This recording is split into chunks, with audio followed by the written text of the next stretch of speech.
இந்த ஆம்ஸ்ட்ராங் படுகொலைக்கு பிறகும் கூட அண்ணன் திருமாவளவன் அவர்களுக்கு எந்த பாதுகாப்பும் கொடுக்காம இருக்காங்களே. இல்லை ஏற்கனவே வந்து பிஎஸ்ஓ இருக்காங்க, பர்சனல் செக்யூரிட்டி ஆஃபீஸர்ஸ் இருக்கிறாங்க, வந்து ஒவ்வொரு முறையும் இருக்காங்க. அது மாதிரி அவர் தங்கியிருக்கிற வேளச்சேரி வீட்லேயும் இப்போ காவல்துறை பாதுகாப்பு வந்து போலீஸ் பாதுகாப்பு போடப்பட்டிருக்குது. இப்போ கூட வந்து அதிகரிக்கப்பட்டிருப்பதாக வந்து ஒரு தகவல் சொல்கிறாங்க. பாதுகாப்பு கொடுக்குறாங்க, இப்போதான் அந்த பாதுகாப்புகள் வழங்கப்பட்டு கொண்டிருக்குது. இதுதான் ஏன் முன்னாடியே கொடுக்கல? இதுக்கு முன்னாடியே அவரை வந்து அட்டன் பண்ணியிருக்காங்கல்ல. இதுக்கு முன்னாடியே அட்டன் பண்ணியிருக்காங்க. அதன் தொடர்ச்சியாக தான் வந்து பாதுகாப்பு கொடுக்கப்படுகிறது. அந்தந்த பகுதியில் சுற்றுப்பயணம் போகும்போது காவல்துறை பாதுகாப்பு அந்தந்த பகுதியில் வருவாங்க. ஆனாலும் வந்து இன்னும் கூடுதலான பாதுகாப்பை வழங்க வேண்டும் என்பது எங்களுடைய கோரிக்கை. ஆகவே வந்து அதுக்கு ஒரு கட்சி, இந்த கட்சியினுடைய ஆட்சி என்று இங்கே சொல்ல முடியாது. சாதியும் தீண்டாமையும் வன்கொடுமைகளும் எல்லா நாள்களையும் 2500 ஆண்டுகளாக தொடர்ந்துகிட்டு இருக்குது.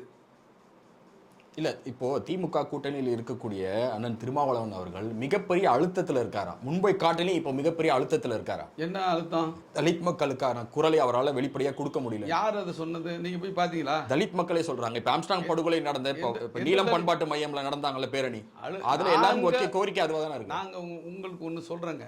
2021 திராவிட முன்னேற்ற கழகத்தின் தலைமையில் இங்கே வந்து அரசு அமைந்த பிறகு திராவிட முன்னேற்ற கழக அரசுக்கு எதிராக அவர்களுக்கு கோரிக்கைகளை வலியுறுத்தி காவல்துறைக்கு எதிராக 20க்கும் மேற்பட்ட போராட்டங்களை விடுதலை சிறுத்தைகள் கட்சி நடத்தியிருக்கு. எதிர்கட்சியார் என்று சொல்லக்கூடிய அதிமுக நடத்தின போராட்டத்தை விட, பாஜக நடத்தின போராட்டத்தை விட விடுதலை சிறுத்தைகள் போராட்டம் தான் அதிகமான போராட்டங்கள் நடத்திக்கிட்டு இருக்கு. காரணம் என்னன்னா, நாங்கள் கூட்டணியில் இருந்த போதிலும் கூட மக்களுக்கான ஒரு சரியான கட்சியாக, ஒரு சரியான எதிர்கட்சியாக நாங்கள் செயல்படுகிறோம். அரசு சொல்லிடுறோம், அரசு வந்து நன்மைகளை செய்கிற பொழுது பாராட்டுவதும், அதே சமயத்தில் மக்கள் பாதிக்கப்படுகிற பொழுது அரசை சுட்டி காட்டுவதும், எதிர்ப்பதும், போராட்டம் நடத்துவதும், கண்டிப்பதும் நாங்கள் செய்ய தவறுனது இல்லை.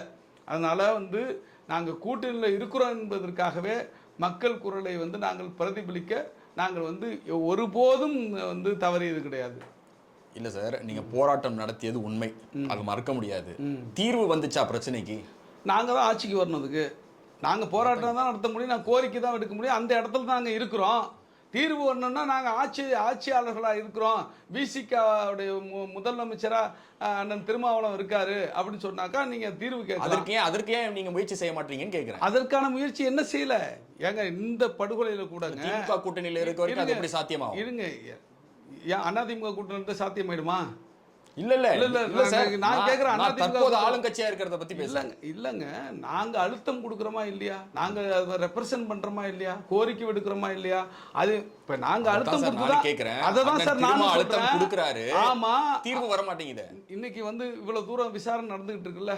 எவ்வளவு ஒரு நீங்க தமிழ்நாட்டுல, நீங்க தான் சொன்னீங்க நினைக்கிறேன், தமிழ்நாட்டுல இப்படிப்பட்ட ஒரு விசாரணை வந்து எல்லா வழக்குலையும் நடந்துச்சுன்னா அந்த கூலிப்படை கலாச்சாரமோ அந்த வந்து படுகொலை பண்ணுறதோ இருக்காது.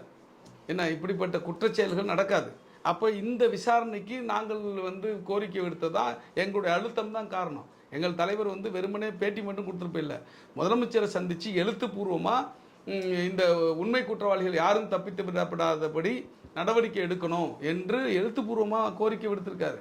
அதே போல் வேங்கவேல் பிரச்சனை, அந்த வேங்கல்வேல் பிரச்சனை 3 கட்ட போராட்டங்கள் நாங்கள் நடத்தி அதுக்கே தீர்வுக்காக தான் நாங்கள் போராடிட்டு இருக்கிறோம். நாங்கள் ஆட்சியில் 4 வருஷம் ஆச்சே சார்.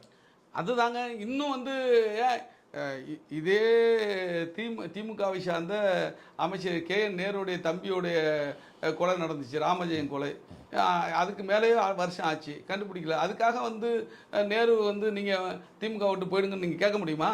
இப்போ நாங்கள் எங்கள் செயல்பாட்டில் சரியாக இருக்கிறோமா, உறுதியாக இருக்கிறோமா, நாங்கள் விட்டு கொடுத்துருக்கிறோமா தான் கேள்வி. நாங்கள் உறுதியாக இருக்கிறோம், வந்து மிக தீவிரமாக நாங்கள் வந்து போராடி கொண்டிருக்கிறோம். எங்கள் கோரிக்கையில் ஒருபோதும் நாங்கள் சமரசம் செய்து கொள்வதில்லை.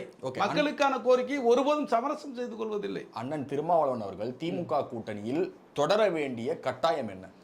ஏங்க, இன்னைக்கு சனாதன எதிர்ப்பு, இந்த தமிழ்நாட்டு மக்களுடைய வந்து பாதுகாப்பு என்ற அடிப்படையில் நாங்கள் தந்தை பெரியார், புரட்சியாளர் அம்பேத்கர், கார்ல் மார்க்ஸ் ஆகியோருடைய கொள்கை வழியில் செயல்படுகிற நாங்கள் இந்த கொள்கையில், இந்த செயல்பாட்டில் உடன்பாடு இருக்கிற திமுகவோடு நாங்கள் இருக்கிறோம். சரிங்களா? அப்போ இன்னைக்கு திமுக வந்து பலம் இழந்தால் பிஜேபி இங்கே வந்து கால் ஊன்றுவதற்கு வாய்ப்புகள் வந்துவிடும். ஏன்னா அதிமுக ஏற்கனவே பிஜேபியினுடைய கைப்பாவையாக மாறிகிறியெல்லாம் அவங்க பல சிதறிட்டாங்க. ஒரு பக்கம் சசிகலா, ஒரு பக்கம் டிடிவி, ஒரு பக்கம் ஓபிஎஸ், ஒரு பக்கம் இபிஎஸ்ன்னு சொல்லிட்டு. அப்போ திமுகவும் குலைந்தால் இங்கே வந்து சாதிய சக்திகளுக்கு, சனாதன சக்திகளுக்கு, மதவாத சக்திகளுக்கு இங்கே இடம் கொடுத்து விடக்கூடாது என்பதற்காகத்தான், அதை தடுக்க வேண்டும் என்பதற்காகத்தான் அம்பேத்கரிய பெரியாரிய கொள்கைகளோடு உடன்பாடு இருக்கிற இப்போ வந்து திமுகவோடு அந்த செயல்பாட்டை முன்னெடுத்திருக்கிற திராவிட மாற்றல் ஆட்சி என்று அறிவித்து அதை அந்த பாதையில் இயங்கி கொண்டிருக்கிற திமுகவோடு நாங்கள் இருக்கிறோம். இல்லை, இந்த திராவிட மாடல் ஆட்சி அப்படிங்கிற அந்த கொள்கையை அண்ணன் திருமாவளவன் ஏற்றுக்கொள்கிறார். ஆமாம், நிச்சயமாக ஏற்றுக்கிறாரு.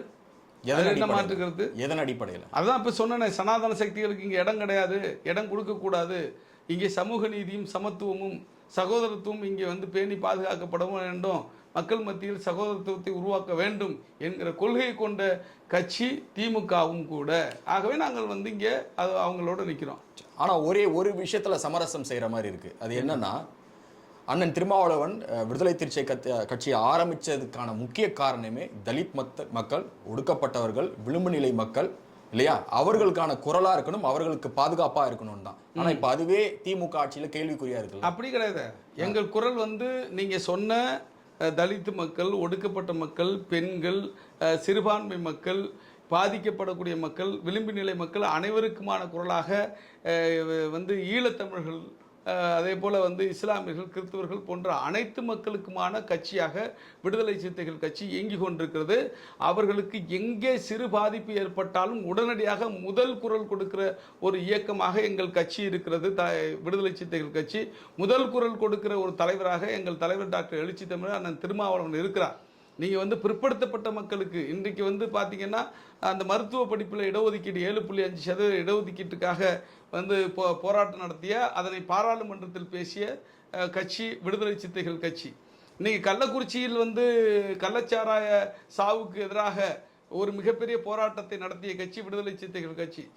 அதை கள்ளக்குறிச்சியில் ஸ்ரீமதி வந்து சந்தேகத்தை மர்மமான முறையில் இறந்த அந்த நிகழ்ச்சியில் ஒரு மிகப்பெரிய ஆர்ப்பாட்டத்தை, மிகப்பெரிய போராட்டத்தை நடத்திய ஒரே கட்சி விடுதலை சிறுத்தைகள் கட்சி. கள்ளக்குறிச்சி சம்பவத்துக்கு முதல்வர் நேரா போய் பார்க்கவே இல்லையா? அதுக்கு அண்ணன் திரும்ப எதுவும் கேட்கலையா? கேட்டாரு. பாதிக்கப்பட்ட ஒரு பெரும்பான்மையானவர்கள் தலித் மக்கள்ல இல்ல, தலித் மக்களோ அல்லது வந்து பிற்படுத்தப்பட்ட மக்களோ உயிர் தான். அப்படி இருக்கும் பொழுது போவே இல்லையே, அதற்கு உரிய நடவடிக்கை எடுக்க வேண்டும் என்று எங்கள் தலைவர் கேட்டிருக்காரு. அது குறித்து வந்து முதலமைச்சரை சந்திச்சு கோரிக்கை விடுத்திருக்கிறாரு. அதே போல 3 நாட்கள் அந்த பகுதியிலே இருந்து அந்த ஒவ்வொரு வீட்டுக்கும் போய் ஆறுதல் சொல்லிட்டு அந்த அவர்களுடைய பிரச்சனையை வந்து கேட்டு சிஎம்கிட்ட கோரிக்கை விடுத்திருக்காரு. நாங்கள் செய்யறதான் செய்ய முடியும், நீங்கள் செய்கிறத நாங்கள் போய் வந்து செய்யுங்கன்னு சொல்ல முடியும். எங்களுக்கு என்ன அளவுக்கு அழுத்தம் கொடுக்க முடியுமோ அந்த அளவுக்கு நாங்கள் அழுத்தம் கொடுத்து கொண்டிருக்கிறோம். தற்போதைய அரசியல், தமிழ்நாட்டினுடைய அரசியல் நிலைப்பாடு திமுகவிற்கு தான் விசிகாவினுடைய ஆதரவு தேவைப்படுது. அது உங்களுக்கு புரியுதா? அதாவது என்னன்னா, அந்த மாதிரி ஆதரவு இல்ல, திமுகவிலிருந்து விசிகா வெளியே வந்தா யாருக்கு பலம், யாருக்கு பலவீனம் சொல்ல முடியுமா உங்களால? இல்லைங்க, அதாவது என்னன்னா, திமுகவுக்கு பலமா, அதிமுகவுக்கு பலமா, விசிகாவுக்கு பலமா என்பதெல்லாம் இங்கே கேள்வி. இந்த தமிழ்நாட்டு மக்களுக்கு எது நலனை கொடுக்கும், எது பயனை கொடுக்கும்? திமுக ஆட்சியில் சமூக தெரியும். இல்ல, நான் சொல்லி முடிச்சினேன். சமூக நீதியை பாதுகாப்பதற்கு நாம் என்ன நிலைப்பாட்டை எடுக்க வேண்டும்? இங்கே வந்து இப்ப இந்த 4 வருஷம் சமூக நீதி சரியா இருக்குன்னு நினைக்கிறீங்களா? அந்த அடிப்படையில் தான் நாங்கள் இணைந்து நிற்கிறோம். அந்த அடிப்படையில் தான் நாங்கள் இணைந்து நிற்கிறோம். நாங்கள் எதிர்பார்த்தது வந்து 100% நடக்காட்டி கூட 50% நடக்குது. வேற யாரும் நீங்க அது உங்க பார்வை, என் பார்வை, எங்கள் பார்வைன்னு ஒன்று இருக்குல்ல. அப்ப வந்து அது கூட இல்லாத போயிடுமோ அப்படிங்கிற அச்சத்துல தான் நாங்கள் வந்து இன்றைக்கு சமூக நீதிக்காகவும் சனாதன எதிர்ப்பிற்காகவும் தமிழ்நாட்டு மக்களுடைய நலனுக்காகவும் திராவிட முன்னேற்ற கழகத்தோடு உடன்பட்டு நிற்கிறோம். நாங்கள் வந்து கூட்டணியில் இருக்கிறோம்.